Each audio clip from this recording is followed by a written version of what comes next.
क्या हाल चाल है। तो मैंने कुछ होमवर्क दिया था, देखो पहले पहुंचते ही मैंने होमवर्क चेक किया।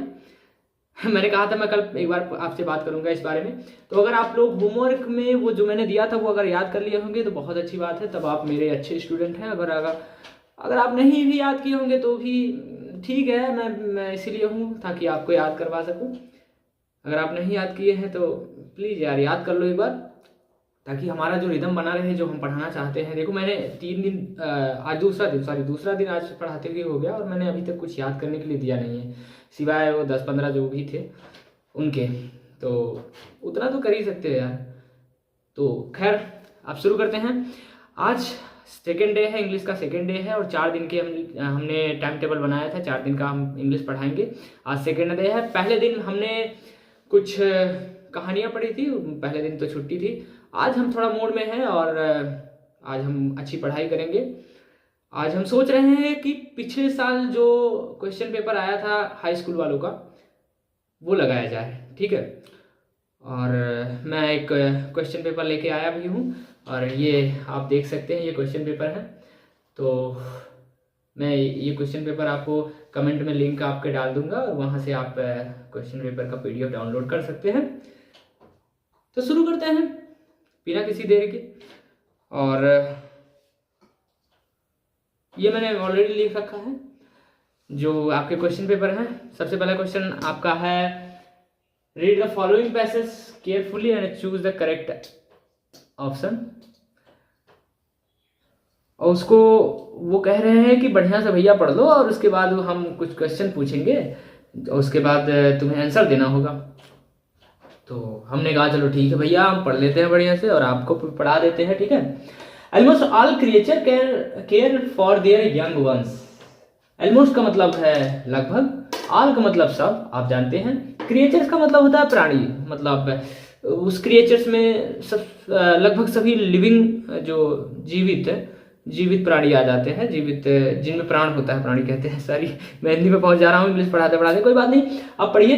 प्राणी का मतलब आप समझ रहे होंगे, आप हिंदी मीडियम से हैं तो उतना तो समझ ही जाएंगे। ऑलमोस्ट मतलब लगभग, ऑल मतलब सब, क्रिएचर्स मतलब प्राणी, केयर मतलब देखभाल, केयर कहते हैं ना केयर करना, तो केयर मतलब देखभाल, फॉर मतलब के लिए, देयर मतलब उनके, यंग वंस में, young ones stand for only their boys, their child, sorry, मतलब यंग वंस उनके बच्चों के लिए इस्तेमाल किया गया है। हम पूरा अर्थ देखते हैं एक बार फिर से, फिर उसके बाद पता चलेगा इसका क्या मतलब होता है।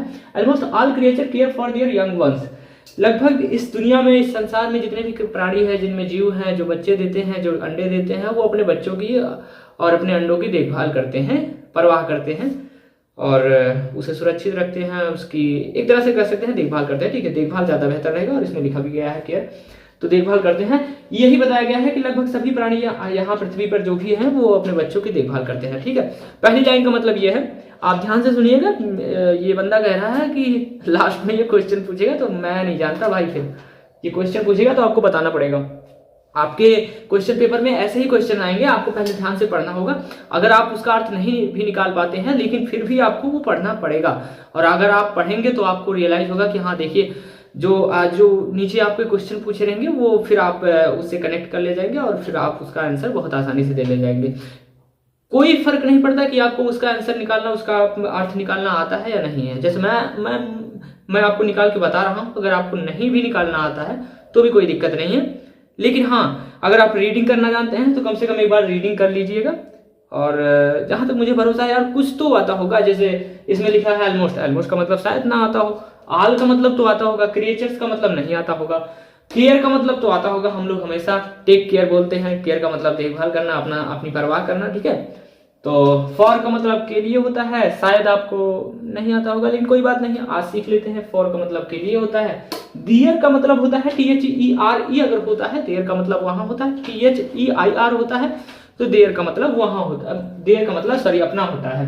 यंग वंस, यहाँ एक नया शब्द इस्तेमाल इन्होंने किया है, यंग वंस का मतलब है उनके बच्चों के लिए। और सीधी सी बात है कि यहाँ दुनिया में जितने भी लोग हैं, जितने भी प्राणी हैं, वो अपने बच्चों की देखभाल करते हैं। हमने शायद एक लाइन पे बहुत ज़्यादा टाइम वेस्ट कर दिया, अब थोड़ा सा फास्ट करते हैं, ठीक है। Many animals play with their babies. बहुत सारे जो जानवर हैं वो अपने बच्चों के साथ खेलते हैं, इनका मतलब यही है। मेनी मतलब बहुत सारे, एनिमल्स मतलब जानवर, प्ले मतलब खेलना, विथ मतलब साथ, देयर मतलब अपने, और बेबीज मतलब बच्चों। बहुत सारे इसमें मीनिंग्स आपको पता होंगे। और तो इसका मतलब ये हुआ कि बहुत सारे जानवर अपने बच्चों के साथ खेलते हैं। यहाँ इस लाइन में एक लाइन और जोड़ी गई है, और दिखाते हैं उन्हें टच करके, उन्हें छू करके, और उन्हें हक करके। हक करना लोग जानते होंगे, गले लगाना। उन्हें गले लगाकर अपना अपना प्यार दिखाते हैं। तो बहुत सारे जानवर अपना प्यार अपने बच्चों को गले लगाकर या उनको छू करके दिखाते हैं। Animal cleans feed, sorry, most animal clean feed and protect their babies. बहुत सारे जो जानवर हैं वो अपने बच्चों की रक्षा करते हैं, उन्हें साफ करते हैं, और उन्हें फीड मतलब होता है FEED, फीड मतलब होता है दूध पिलाना। लेकिन हम यहाँ के लिए हम कह देंगे कि उन्हें वो अपने बच्चों को भोजन देते हैं, ठीक है। तो बहुत सारे जानवर अपने बच्चों की रक्षा करते हैं, उनको भोजन देते हैं और उनकी साफ सफाई करते हैं, ठीक है। साफ सफाई का मतलब वही हुआ, कोई चाट कर करता है, जैसे गाय भैंस चाट कर करते हैं। बंदर जो है वो बालों में पता नहीं क्या करते हैं, कुछ निकालते रहते हैं। तो ऐसे ही हम देखो क्रिएचर्स में हम लोग भी आते हैं, हम लोग भी अपने बच्चों की कैसे परवाह करते हैं। तो आप लोग जानवरों के स्थान पर खुद कर रख कर देख सकते हैं, क्योंकि हम लोग भी क्रिएचर है भाई, ठीक है। आगे बढ़ते हैं। प्रोटेक्ट देयर बेबीज, ठीक है। Birds also teach their fledglings. अब यहाँ एक नया शब्द आया है, फ्लैट ग्लिंग्स। ये बड़ा इंपॉर्टेंट है, मुझे नहीं आता भैया, इसका मतलब मुझे नहीं आता, तुम्हें आता होगा तो बता दो। मैं बस ये देखो, फ्लैट ग्लिंग्स है, ये बड़ा ही कठिन शब्द है, मुझे आता नहीं है। इसके पहले वाली जो लाइन है मैं उसका अर्थ बता दे रहा हूँ। Birds also teach their fledglings. ये कहना चाह रहा है कि बर्ड्स भी सिखाते हैं। डियर मतलब मैंने आपको बताया था, डियर का मतलब होता है अपना, सिखाते हैं अपने, ये पता नहीं किसका है। बर्ड्स भी सिखाते हैं अपने, ये इसको ये पता नहीं किसको है, ये इसी को सिखाते हैं। ये कहना चाह रहे हैं बर्ड्स भी अपने, बर्ड्स मतलब चिड़िया भी अपने इसको सिखाते हैं, ये पता नहीं क्या है, ठीक है। अब नई लाइन, ये हम नहीं जानते, ये फिर आप लोग देख लेना। How to go about in the world as adults. अच्छा, इसको हम पहली वाली लाइन से जोड़ के देखते हैं। पहली वाली लाइन का मतलब था चिड़िया अपने किसी को, इसको, ये जो भी होगा, इसको सिखाती हैं। क्या सिखाती हैं कि how to go about in the world as adults. As का मतलब होता है के लिए, ठीक है, as adults. How to go in the world, यहाँ गो का मतलब जाना नहीं होगा, यहाँ गो का मतलब रहना होगा। रहना किस तरह होगा मैं आपको बताता हूँ। How to go in the world as adult, दुनिया में किस तरह से रहना है, ये चिड़िया अपने इसको सिखाती है। ये पता नहीं क्या है, इसी को सिखाती हैं, ठीक है। आगे बढ़ते हैं हम लोग। A number of animals build homes for their young ones. Young ones का मतलब आपने यहाँ देखा था, यंग वंस का मतलब होता है बच्चों के लिए, यहाँ यंग वंस का मतलब बच्चों होता है। लेकिन हम दोनों का अलग अलग मतलब अगर देखें तो यंग का मतलब होता है छोटा, और वंस का मतलब होता है एक किसी एक पर्सन के लिए, जब एक चीज के लिए जब कोई शब्द इस्तेमाल करते हैं तो वंस लगा देते हैं, ठीक है। तो इसका अर्थ हम एक लाइन में देखते हैं। A number of animals build homes for their young ones. कुछ संख्या में जो जानवर हैं वो अपने बच्चों के लिए घर बनाते हैं, इनका यही कहने का मतलब है, ठीक है। अब आगे बढ़ते हैं। टेलर बर्ड्स, यहाँ एक शब्द आया है टेलर बर्ड। टेलर बर्ड का मतलब होता है टेलर बर्ड्स। टेलर बर्ड्स दो शब्दों से मिलकर बना है, टेलर और बर्ड्स। बर्ड्स का मतलब हम लोग जानते हैं चिड़िया। टेलर का मतलब क्या होता है? टेलर का मतलब होता है दर्जी। तो दर्जी चिड़िया, दर्जी चिड़िया एक तरह से कह सकते हैं जो वो चिड़िया होती है ना जो बढ़िया से घोंसले बनाती है एकदम बुन बुन कर, वही। और दूसरा है वेवर चिड़िया, वेवर बर्ड्स। वेवर बर्ड्स का मतलब होता है बुनकर चिड़िया। और आंट्स, आंट्स का मतलब होता है चींटी। वॉस्प, वॉस्प का मतलब होता है ततैया। ततैया मतलब टिड्डे हम लोग कहते हैं। एंड बीज आर, बीज का मतलब होता है मधुमक्खी। Are among nature's master designers engineer architect.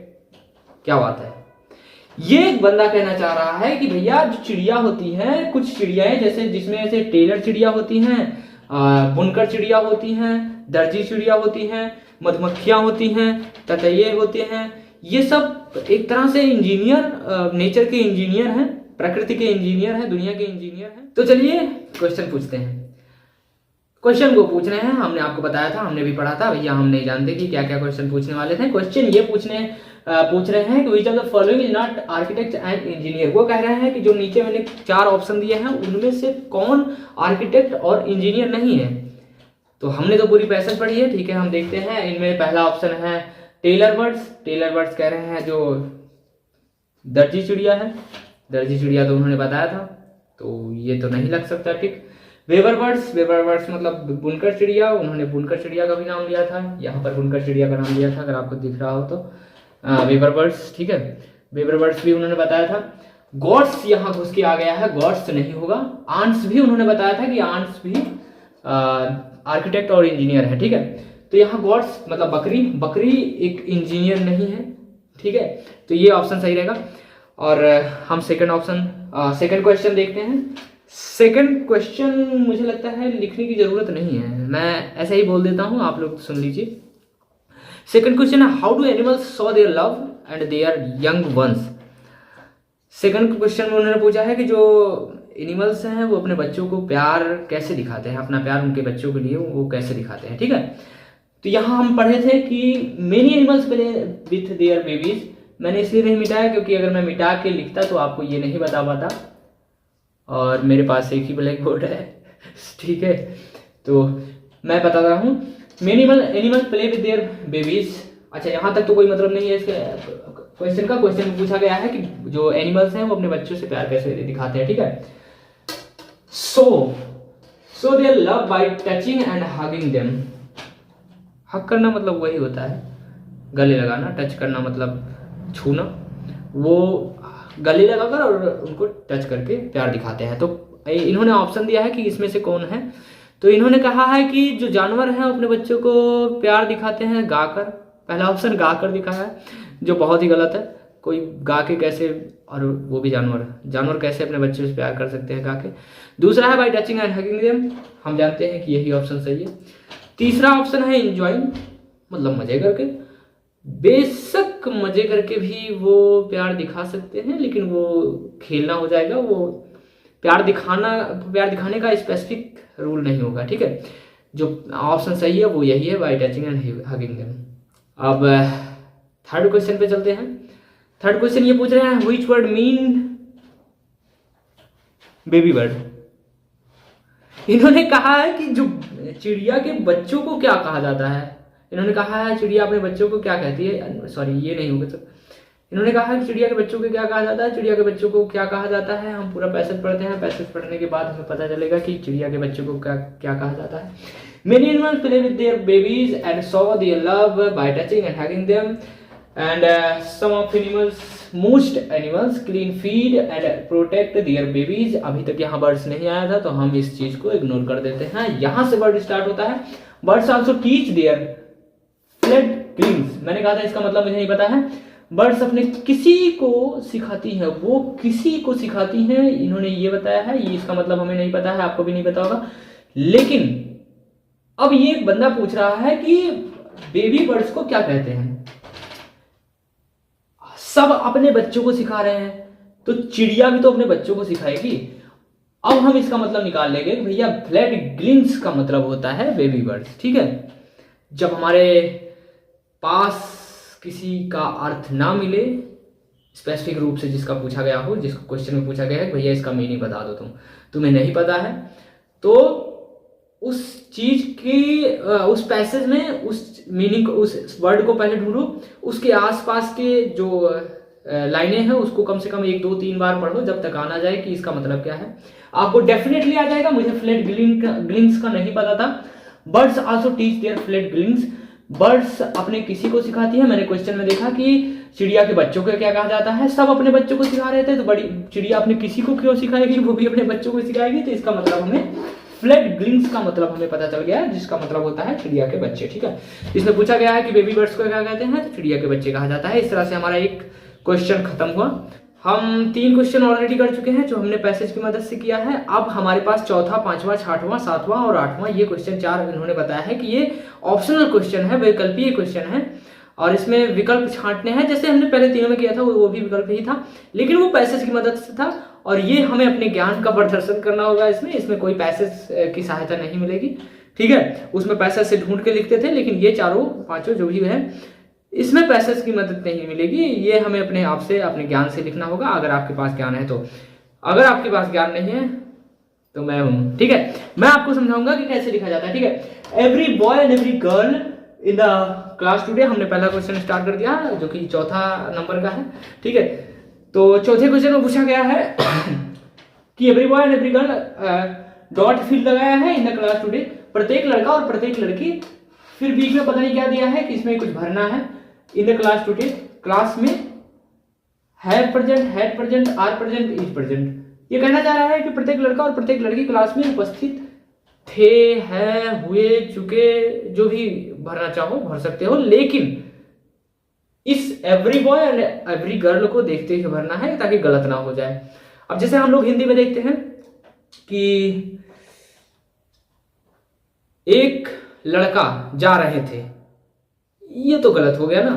तो बस यही वो है कि अगर वो एवरी बॉय मतलब प्रत्येक लड़का प्रत्येक लड़की, अगर एक कह रहा है तो वो सिंगुलर नाउन हुआ। और हमें जहां सिंगुलर शब्द होते हैं, सॉरी हिंदी बताते हैं हम इसका, जहां एक वचन होता है वहां हमें उसकी जो सहायक क्रिया होती है उसमें भी हमें उसी हिसाब से चलना होता है। हैव प्रेजेंट का मतलब होता है प्रेजेंट हुए, हैड का प्रेजेंट का मतलब होता है प्रेजेंट थे मतलब उपस्थित थे। आर प्रेजेंट का मतलब होता है प्रेजेंट है, इज प्रेजेंट का मतलब होता है प्रेजेंट है। लेकिन आर और इज में अंतर यह है कि जब बहुत सारे लोगों की बात की जाए तब आर लगाते हैं, जब एक ही लोगों की बात की जाए तो अपने लिए बात की जाए तो फिर इज लगाते हैं। तो इसमें एक ही बात किया गया है, एवरी बॉय मतलब प्रत्येक, यहां पर इज लगाएंगे। अगर होता मेनी बॉय या मोस्ट ऑफ बॉय तो वहां पर आर लगाते, ठीक है। जब सिंगुलर, यहां पे ध्यान देना है कि यहां एवरी बॉय है मतलब प्रत्येक लड़का, प्रत्येक लड़के के लिए हम सिंगुलर सहायक क्रिया का जो एक वचन सहायक क्रिया होती है उसी को हम प्रयोग करते हैं, इज इसका सही ऑप्शन रहेगा, ठीक है। नेक्स्ट क्वेश्चन पे आते हैं, पांचवा क्वेश्चन है ही इज वरीड, डॉट लगाया है फिर एग्जामिनेशन लिखा है। वरीड का मतलब होता है वरी मतलब कहते हैं ना don't worry is here, sorry. Worried का मतलब होता है दुखी हुआ, IED लगाया गया है तो वो सेकंड फॉर्म में चला गया, वरीड तो दुखी हुआ। ये कह रहा है कि कोई एक लड़का था, मेल था, वो एग्जामिनेशन दुखी हुआ। अब ऑप्शन 4 दिया गया है, ऑन एग्जामिनेशन पर मतलब परीक्षा पर दुखी हुआ, ये तो गलत हो गया। परीक्षा पर दुखी कैसे कोई हो सकता है। और दूसरा शब्द है इन, वो परीक्षा में दुखी हुआ, जैसे आप लोग होने वाले हो। हाँ ये हो सकता है, लेकिन हम थोड़ा सा ध्यान देते हैं, पहले रुक जाते हैं, उसके बाद सारे क्वेश्चन सारे ऑप्शन देख लेते हैं, फिर उसके बाद देखते हैं, ठीक है। दूसरा ऑप्शन है ऑफ, वह परीक्षा, ऑफ का मतलब होता है को, वह पर या का, वह परीक्षा का दुखी हुआ, ये तो गलत हो गया। लास्ट वाला ऑप्शन है अबाउट, अबाउट का मतलब होता है के लिए, तो ज्यादातर लोग परीक्षा के लिए दुखी होते हैं, तो यहाँ अबाउट सही रहेगा, यहाँ अबाउट टिक लग जाएगा, जो कि बाकी सारे ऑप्शन गलत है, ठीक है। ये अबाउट सही है और यहाँ पर ये सारे ऑप्शन गलत है, ये सारे ऑप्शन गलत है, ये सही है, ठीक है। अब थोड़ा सा डिफिकल्ट आ गया है, लेकिन कोई बात नहीं, मैं यहाँ हूं। यहाँ आपको यहाँ भी सहायक क्रिया ही समझनी पड़ेगी। सहायक क्रिया अगर आप समझ जाएंगे तो बहुत अच्छी बात है। आप हाई स्कूल में पहुंच चुके हैं और मुझे कम से कम ये विश्वास कर लेना चाहिए कि आपको सहायक क्रियाएं आती हैं, आपको ट्रांसलेट करना आता है, क्योंकि ट्रांसलेट करना या सहायक क्रियाओं को पहचानना, इज को पहचानना, एम को पहचानना, आर को पहचानना, हैड, डिड, हैव, सबको पहचानना हम क्लास 6-7 से ही समझते आए हैं। मुझे लगता है कि ये क्वेश्चन आप आसानी से कर ले जाएंगे, लेकिन कभी कभी डाउट होता है कि नहीं कर पाएंगे, कोई बात नहीं, मैं देखता हूं। Rearranging the following words cluster to make a meaningful sentence, ये कह रहा है कि भैया चार हमने पूरे सेंटेंस दे रखे हैं, एक सेंटेंस 4 दे रखे हैं, ये एक ही सही है, बाकी 3 गलत हैं, क्योंकि हमने शब्द तो सेम लिखे हैं, बस उसे घुमा फिरा के आगे पीछे कर दिया। हमने कहा चलो ठीक है हम देखते भाई। इन्होंने कहा है it mean since night last has raining, मुझे पता है कुछ लोग नहीं जानते होंगे सहायक क्रिया। हेल्पिंग वर्ब वो होता है जो वर्ब के आगे लगाया जाता है, ठीक है। वर्ब मतलब क्रिया, क्रिया मतलब काम करना। जहां भी सेंटेंस में कहीं काम हो रहा होता है उसे उस शब्द को वर्ब कहते हैं। पहले तो हम ढूंढते हैं कि काम कहाँ कहाँ हो रहा है। पहली लाइन है it will since night last has raining. Raining यहाँ मिल गया, आईएनजी फॉर्म के साथ हमें वर्ब मिल रहा है। यहाँ पर बारिश हो रही है, रेन का मतलब बारिश होना होता है, रेनिंग का मतलब बारिश हो रही है। इसके पहले हमें सहायक क्रिया लगाना है। सहायक क्रिया हैज जो कि अपने आप में भी एक सहायक क्रिया है, लेकिन हम यहाँ ध्यान देते हैं तो बीन होता है। हैज परफेक्ट टेंस में लगाया जाता है, परफेक्ट कॉन्टिन्यूअस टेंस में हैज बीन लगाया जाता है। हमें अगर हैज और बीन दोनों दिया है और रीअरेंज करना है तो बेटा दोनों को इकट्ठा करना ही पड़ेगा। इसमें इकट्ठा नहीं है, हम इसको कह देते हैं कि ये गलत है, ठीक है। दूसरी लाइन देखते हैं it has been raining since last night. It has been raining since last night. हमने एक तरीका बताया था आपको पकड़ने का, आपको इसको करेक्ट आंसर जानने का। वो ये बताया था कि जो सहायक क्रिया है रेनिंग है, रेनिंग है, रेनिंग है, उसके आगे जो क्रिया है, सॉरी जो क्रिया है रेनिंग है, रेनिंग है, रेनिंग है, उसके आगे सहायक क्रिया होनी चाहिए। सहायक क्रिया जो कि हैज बीन है, ठीक है।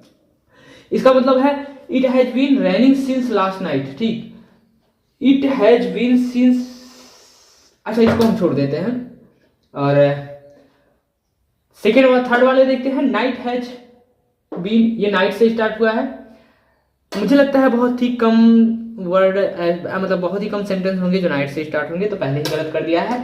Night has been last, sorry last लिखे हैं, लास्ट रेनिंग इट सिंस। ये पूरी तरह से डिसअरेंज है। अब हम इसे देखते हैं, ये भी हमने गलत कर दिया, ठीक है। ये हमारा वाला बचा है अभी हम इसको बाद में देखते हैं, पहले ये वाला देख लेते हैं क्योंकि हमें कुछ शक है कि ये सही हो सकता है। लास्ट वाला जो शुरू हुआ है बीन रेनिंग से, जो कि गलत है। ये बीन सहायक क्रिया से स्टार्ट होते हैं अगर, तो पीछे क्वेश्चन मार्क लगा रहता है, सीधी बात आप ये जान लीजिए। अगर इसके पीछे क्वेश्चन मार्क नहीं लगा है तो सहायक क्रिया से स्टार्ट नहीं होता है। और ये बीन तो अपने आप में भी एक हाफ है। पूरा जो है इसकी सहायक क्रिया वो हैज और बीन, मतलब हैज और बीन जब तक साथ नहीं होंगे तब तक सारे गलत हैं। हैज बीन यहाँ साथ नहीं है, ये गलत कर दिया। हैज बीन यहाँ साथ नहीं है, ये गलत कर दिया। हैज बीन यहाँ साथ है, ये सही कर दिया। हैज बीन यहाँ साथ है, लेकिन यहाँ नाइट से स्टार्ट हुआ है। लास्ट रेनिंग इट सिंस पे खत्म हुआ है, जो कि ये गलत है। और हमारा ये आंसर सही है। सातवां क्वेश्चन हमारा है which of the following word is misspelled. इसमें कह रहा है कि जो इसने ऑप्शन दिए हैं, जो 4 ऑप्शन इसने दिए हैं, इसमें से कोई एक ऑप्शन गलत है और वो आपको ढूंढ के निकालना है। तो चलिए हम लोग ढूंढते हैं। पहला ऑप्शन है एक्सेप्टेंस। हमने एक्सेप्टेंस सुना है कि नहीं सुना है? अगर आपने रीडिंग की होगी तो आपको पता होगा। खैर क्या किया है क्या नहीं किया है इसे छोड़ते हैं और आगे बढ़ते हैं। एक्सेप्टेंस, एक्सेप्ट, एक्सेप्टेबल और एक्सेप्टेड। एक्सेप्ट एक शब्द है, एक्सेप्ट मीन्स होता है स्वीकार करना। स्वीकार करना को कई तरह से यहाँ लिखा गया है, 3-4 तरीके से। इसी में एक तरीका गलत है, वो अपने आप से बना दिया है जिसका कोई मतलब नहीं होता, बस उसी को छांट कर उसी को ढूंढ कर लिखना है, ठीक है। एक्सेप्टेंस, एक्सेप्टेंस सही है। एक्सेप्टेंस का मतलब है स्वीकार्य, किसी चीज का स्वीकार होना। एक्सेप्ट मतलब स्वीकार, एक्सेप्ट तो कोर शब्द है, ये है, ठीक है। और एक्सेप्टेबल, एक्सेप्टेबल का कोई मतलब नहीं होता है, जबकि एक्सेप्टेड का मतलब होता है स्वीकार किया गया, ठीक है। एक्सेप्टेबल का मतलब कुछ नहीं होता, एक्सेप्टेबल का होता है, ठीक है। एक्सेप्ट IBLE का मतलब नहीं होता है। अगर यहाँ एक्सेप्ट ABLE लगा होता है तो उसका मतलब होता है। हमें ध्यान देना होगा। और अब आप कहेंगे कि यही क्वेश्चन तो नहीं आएगा, कोई दूसरा क्वेश्चन आएगा इस तरह से, तो हम कैसे लगाएंगे? हम लगा लेंगे तब जब हमें रीडिंग करना आता होगा। बेसिक नीड इसकी रीडिंग करना है तभी आप लगा सकते हैं। बाकी अगर आपको उसका फॉर्म पता है, कैसे फॉर्म चेंज होता है, अगर आप उसका मतलब निकाल लेते हैं तो आप एडवांस लेवल पे हैं, ठीक है। कोशिश करिए कि ज़्यादा से ज़्यादा रीडिंग हो सके और मीनिंग आपके बुक में जो मीनिंग है वो देख लीजिए। एक्सेप्ट या किसी भी शब्द के फॉर्म अलग अलग हो सकते हैं। कभी ING फॉर्म जोड़ा जाता है, कभी ED फॉर्म उसमें जोड़ दिया जाता है, कभी ABLE लगा या ES लगा दिया जाता है। अलग अलग तरीके से अलग अलग आवश्यकताओं के अनुसार काम किया जाता है। यहाँ पर हमें ढूंढना था, जो कि हमने ढूंढ लिया। एक्सेप्टेबल यहाँ का गलत है और बाकी सब सही है। जो गलत है हम उस पर टिक लगा देंगे, कि दिखा देंगे कि भैया ये गलत है। टिक लगाने का मतलब ये नहीं है कि वो सही है, ठीक है। ये गलत है, ये शब्द अभी तक बना ही नहीं है। अभी तक क्या, अभी भी बनेगा नहीं, कभी नहीं बनेगा। दूसरा है, मतलब 8वां है, he spent lot of money on purchasing clothes, costly clothes।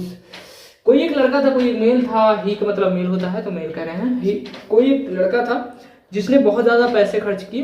Purchasing का मतलब यहाँ होता है, परचेस करना का मतलब होता है खरीदना, जिसे हम बाय करना कहते हैं, खरीदना। परचेस का मतलब आप समझ गए होंगे, आपको याद हुआ होगा और आपको हमेशा याद रहेगा। परचेस आप याद कर लीजिए, परचेस का मतलब होता है खरीदना, PURCHES, ठीक है। ये कह रहा है कोई लड़का एक है जिसने बहुत सारे पैसे महंगे कपड़ों को खरीदने में खर्च कर दिए, ठीक है। अब यहाँ इतनी लाइन में कोई मतलब नहीं है इसका। आइडेंटिफाई द वर्ड स्पेंट, ये मेन शब्द है, मेन लाइन यही है। Identify the word spent. Spent जो शब्द इन्होंने इस्तेमाल किया है अपनी पूरी लाइन में, स्पेंट यहाँ लिखा गया है। स्पेंट जो इन्होंने शब्द इस्तेमाल किया है, वो स्पेंट को आइडेंटिफाई करना है, पहचानना है कि वो है क्या, ठीक है। इन्होंने ऑप्शन दिया है कि नाउन है, प्रोनाउन है, वर्ब है, एडवर्ब है, क्या है। तो हम देख लेते हैं नाउन क्या होता है। नाउन संज्ञा होती है, किसी व्यक्ति वस्तु स्थान के नाम को संज्ञा कहते हैं, the name of person place और थिंग्स, ठीक है। तो यहाँ पर स्पेंट है, स्पेंट मीन्स खर्च करना होता है, स्पेंड मीन्स खर्च किया होता है। स्पेंट का मतलब खर्च करना अगर होगा तो वो नाउन तो नहीं हो सकता है, और ना ही नाउन के स्थान पर प्रयोग होता है, संज्ञा के स्थान पर भी प्रयोग नहीं होता, तो प्रोनाउन भी नहीं होगा। एक्सेप्टेंस, स्पेंट मीन्स खर्च करना होता है। तो यहाँ एक शब्द है वर्ब। वर्ब का मतलब होता है क्रिया। क्रिया का मतलब होता है कोई काम हो रहा है और यहाँ खर्च किया जा रहा है, तो यहाँ खर्च करना, क्रिया पे हम टिक लगा देंगे, बाकी सारे ऑप्शन गलत काट देंगे, ठीक है।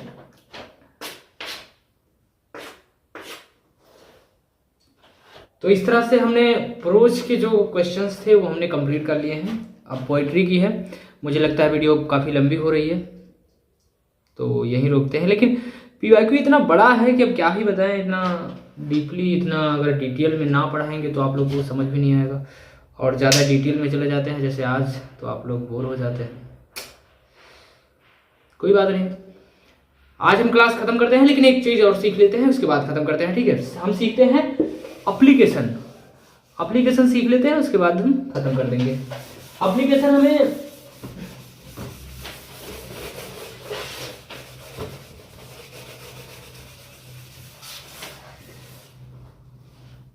हमने जो क्वेश्चन पेपर प्रोवाइड किया है उसमें एप्लीकेशन आया है कि किसी लाइब्रेरी को आप एप्लीकेशन लिख रहे हैं ताकि आपको एक अच्छी सी नई डिक्शनरी, इंग्लिश डिक्शनरी मिल जाए, ठीक है। तो हम स्टार्ट करते हैं। सबसे पहले हमें क्या लिखना होता है? सबसे पहले हमें लिखना होता है टू, जिसको हम दे रहे हैं उसका नाम लिखना होता है, जिसके लिए एप्लीकेशन वो होता है उसका नाम होता है, ठीक है। हमारे जो इस पेपर में जो हम सॉल्व कर रहे हैं उसमें दिया गया है कि आपको एक लाइब्रेरियन को एप्लीकेशन लिखनी है ताकि आपको एक नई डिक्शनरी मिल जाए। तो सबसे पहले हम लिखते हैं जिसको हम एप्लीकेशन दे रहे हैं उसका नाम। तो टू से स्टार्ट करते हैं। टू का मतलब रहता है टू, किसको दे रहे हैं हम? लाइब्रेरियन को दे रहे हैं, द लाइब्रेरियन।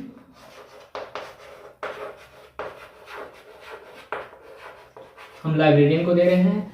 अब हमें स्थान का नाम लिखना होता है कि लाइब्रेरी जहाँ स्थित है, ठीक है।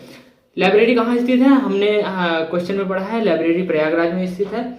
किसी स्कूल में, चलो स्कूल का नाम लेते हैं, कोई भी स्कूल, ABC स्कूल लिख देते हैं। ABC स्कूल में है, ABC school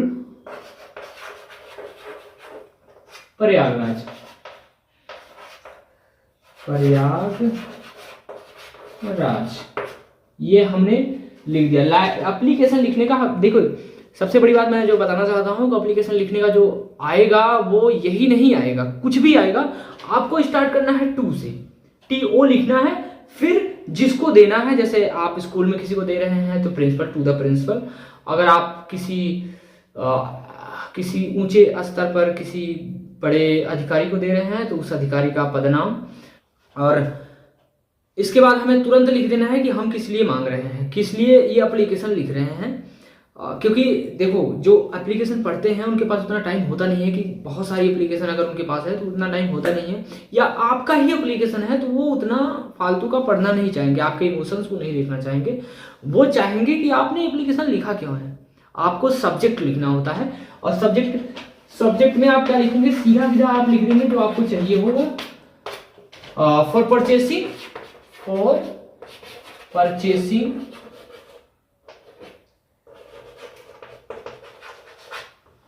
a book of new English dictionary।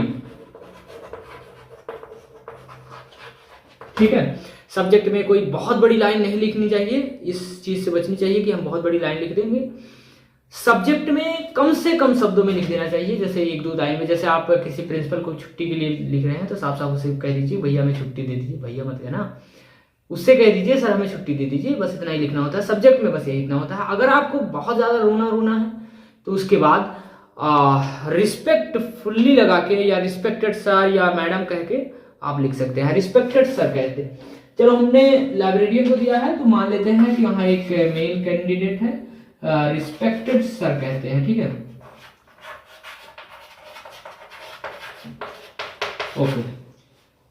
ये जगह थोड़ा सा कम पड़ रहा है तो मैं ऊपर से लिख दे रहा हूँ, वैसे भी मेरी राइटिंग थोड़ी सी बकवासी है तो मैं मिटाना ज़्यादा बेहतर समझेगा।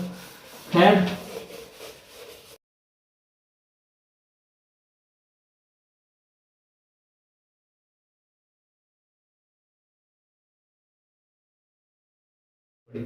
तो हमें थोड़ा सा नीचे झुक कर या फिर देख लो, ऐसे एप्लीकेशन आप दे रहे हैं, कोई आप ऑर्डर तो दे नहीं रहे हैं, आप थोड़ा सा नम होके विनम्रता से ही बात करेंगे, यहाँ पर ज़्यादा बेहतर रहेगा। लेकिन मैं ये आप लोगों को क्यों बता रहा हूँ, आप लोग तो रट के जाने वाले हैं, ये भी सही है।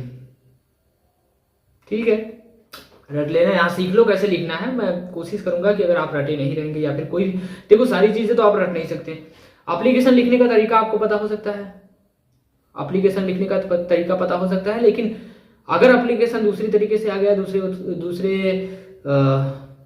पॉइंट पे आ गया, दूसरे हेडिंग पे आ गया, दूसरी चीजों पे आ गया, तो आप कैसे लिख।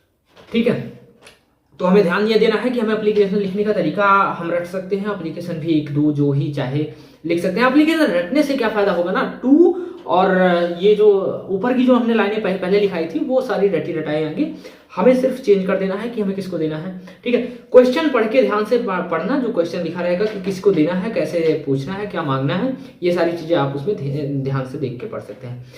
अब आगे बढ़ते हैं। हमने लिखा था kindly purchase a dictionary for himself.